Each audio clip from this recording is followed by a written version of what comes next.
Hello नमस्कार दोस्तों, तो आप देख रहे हैं जियो न्यूज़। तो वक्त हो गया है सुबह सुबह की बड़ी खबरों को जानने का। तो उससे पहले यदि आप हमारे चैनल पर नए हैं तो चैनल को सब्सक्राइब कर लें ताकि इसी तरह की देश दुनिया की आप सारी खबरों से रह सके अपडेट। तो खबरों को शुरू करने से पहले पेश है आपके लिए आज का सवाल। क्या आप जानते हैं भारत में किस प्रकार की मिट्टी सर्वाधिक मात्रा में पाई जाती है? आप इस सवाल का जवाब कमेंट में लिख दीजिए। तो चलिए जानते हैं आज सुबह सुबह की बड़ी खबरें। कांग्रेस ने रद्द किया राजीव गांधी फाउंडेशन का FCRA लाइसेंस, राजनीति हुई तेज। जी हां, केंद्र सरकार ने राजीव गांधी फाउंडेशन का FCRA यानी विदेशी योगदान नियमन अधिनियम लाइसेंस रद्द कर दिया है। इस फैसले के बाद अब राजीव गांधी फाउंडेशन विदेशी फंड नहीं ले सकेगी। फिलहाल कांग्रेस की पूर्व अध्यक्षा सोनिया गांधी इस फाउंडेशन की अध्यक्ष हैं और बाकी ट्रस्टियों में पूर्व PM मनमोहन सिंह, पूर्व वित्त मंत्री P चिदम्बरम, राहुल गांधी, प्रियंका गांधी वाड्रा और मोटेंक सिंह अहलूवालिया भी शामिल हैं। मीडिया रिपोर्ट्स के मुताबिक गृह मंत्रालय ने राजीव गांधी फाउंडेशन समेत राजीव गांधी चैरिटेबल ट्रस्ट और इंदिरा गांधी मेमोरियल ट्रस्ट की चीन से फंडिंग होने के मामले की जांच के लिए 2020 में कमेटी का गठन किया था और इसी कमेटी की रिपोर्ट के आधार पर FCRA लाइसेंस रद्द किया गया है। गौरतलब है कि बीजेपी फाउंडेशन पर लंबे समय से विदेशी फंडिंग का आरोप लगा रही थी। हालांकि कांग्रेस ने केंद्र सरकार के इस कदम की आलोचना करते हुए इसे ओछी राजनीति से प्रेरित कदम बताया है। तीसरी बार शी जिनपिंग के हाथों में चीन की कमान, विरोधियों को कर दिया किनारा। जी हां, शी जिनपिंग रिकॉर्ड तोड़कर तीसरी बार चीन के सबसे पावरफुल नेता का पद संभाल लिया है। वह चीन की सबसे ताकतवर पार्टी कम्युनिस्ट पार्टी के महासचिव चुने गए हैं। बता दें कि चीन में सत्ता का असली चेहरा पार्टी का पोलित ब्यूरो और इसकी स्टैंडिंग कमेटी को माना जाता है। स्टैंडिंग कमेटी का मुखिया जनरल सेक्रेटरी होता है। यही general secretary central ministry commission का चेयरमैन और चीन का राष्ट्रपति होता है। CPC की नई टीम में जिनपिंग ने सारे विरोधियों को हटा दिया है और अपने भरोसेमंद लोगों को एंट्री दी है। उन्होंने कम्युनिस्ट पार्टी के महासचिव का पद great hall of the people में पार्टी के सप्ताह भर चलने वाले 20वें राष्ट्रीय कांग्रेस में ग्रहण किया। इस मौके पर शी जिनपिंग ने कहा कि आपने मुझ पर जो भरोसा किया है उसके लिए मैं पूरी पार्टी को ईमानदारी से धन्यवाद देना चाहता हूँ। इससे पहले बैठक में पूर्व राष्ट्रपति हु जिनताओ को बाहर का रास्ता दिखा दिया गया था। जिनताओ राष्ट्रपति शी के बगल में बैठे हुए थे। इस घटना का वीडियो भी सामने आया था। शी जिनपिंग ने अपने कट्टर विरोधी और देश के दूसरे नंबर के नेता प्रधानमंत्री ली कचियांग को भी किनारा कर दिया था। ली को सेंट्रल कमेटी से बाहर कर दिया गया। ली को जिनपिंग का प्रतिद्वंदी माना जाता है। इस तरह शी अपनी राह में हर रोड़े को साइड करके तीसरी बार चीन का नेतृत्व करने जा रहे हैं। गूगल ने एक झटके में बैन कर दिए 16 ऐप्स, फोन की बैटरी जल्दी से कर रहे थे खत्म। जी हां, गूगल ने कथित तौर पर प्ले स्टोर से 16 ऐप्स को हटा दिया है। ये ऐप्स यूजर्स के डिवाइस की तेजी से बैटरी ड्रेन कर रहे थे। इसके साथ ही नेटवर्क का अत्यधिक इस्तेमाल कर रहे थे।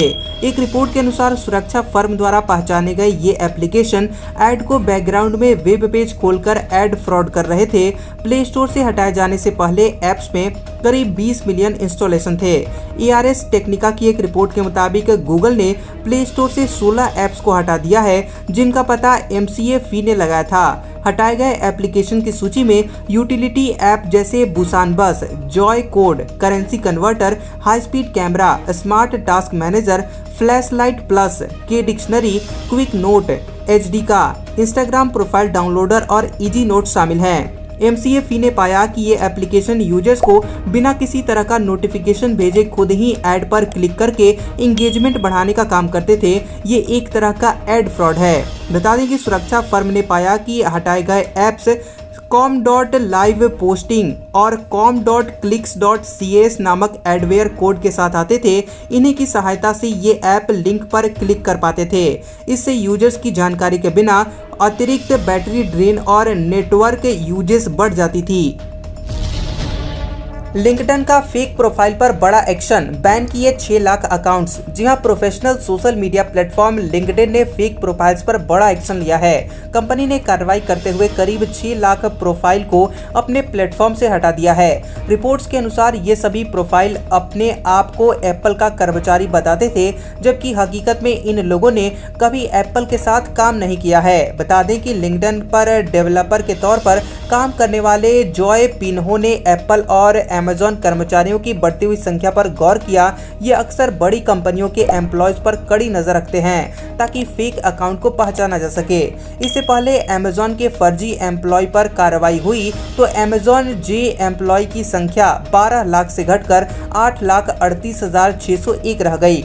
इसके अलावा क्रिप्टो करेंसी से संबंधित कंपनी बियॉन्से के सीईओ ने कहा था कि लिंक्डइन पर 7,000 प्रोफाइल बियॉन्से के कर्मचारी के तौर पर मौजूद हैं, लेकिन असल में इनमें से 50 लोग ही कंपनी के एम्प्लॉय हैं, बाकी सारे प्रोफाइल फेक हैं। अपनी ही सरकार से नाराज हो गए बीजेपी के मध्य प्रदेश के मंत्री, बोले अब चप्पल जूते नहीं पहनूंगा। जी हां, मध्य प्रदेश के ऊर्जा मंत्री प्रद्युम्न सिंह तोमर ने अपनी ही बीजेपी सरकार को कटघरे में खड़ा कर दिया है। अपने गृहनगर ग्वालियर में सड़कों की मरम्मत नहीं होने से मंत्री जी इतने नाराज हो गए कि उन्होंने जूते चप्पल पहनना छोड़कर नंगे पांव चलने की घोषणा कर दी। तोमर ने ऐलान किया कि वे तब तक जूते चप्पल नहीं पहनेंगे जब तक सड़कों की स्थिति सुधर नहीं जाती। उन्होंने सड़कों के कारण होने वाली समस्याओं के लिए लोगों से माफी भी मांगी। मध्य प्रदेश की शिवराज सरकार में मंत्री तोमर ने कहा कि जनता को तकलीफ हो रही है। सड़कों को सही करने के लिए सरकार ने समय रहते पैसा दिया और अफसरों को इन्हें तुरंत सही करने के लिए कहा। जिस जनता ने उन्हें चुना है उनके सामने मैं सार्वजनिक रूप से स्वीकार कर रहा हूं कि सड़कें नहीं बनी और इसके लिए माफी भी मांग रहा हूं। तो वहीं इस बारे में नगर निगम अधिकारी ने कहा कि नगर निगम निर्माण करने वाले सभी विभागों, स्मार्ट सिटी, पीडब्ल्यूडी व अन्य एजेंसियों के साथ मिलकर तेजी से काम कर रहा है। सड़क निर्माण सामग्री का प्लॉट चालू है और पैचवर्क एवं दूसरे निर्माण कार्य तेजी से गति किए जा रहे हैं, लेकिन बारिश में सड़कें ज्यादा खराब हो गई हैं, जिसके कारण थोड़ा समय लग रहा है, परंतु जल्दी से जल्दी काम को पूरा किया जाएगा, जिससे सारी शिकायतें दूर हो जाएंगी। राजभर की सीएम नीतीश को धमकी, बोले जातीय जनगणना नहीं कराई तो खाल उधेड़ लूंगा। जी हां, सुहेलदेव भारतीय समाज पार्टी के मुखिया ओम प्रकाश राजभर बिहार के मुख्यमंत्री नीतीश कुमार की खाल उधेड़ देंगे। जी हां, उत्तर प्रदेश के बलिया में कार्यक्रम में जातीय आधार पर जनगणना न कराए जाने को लेकर राजभर ने कहा कि नीतीश कुमार बिहार में जातीय जनगणना क्यों नहीं करा रहे हैं, जातीय जनगणना कराने में उन्हें इतनी देरी क्यों लग रही है। इन सब सवालों का नीतीश को जवाब देना होगा।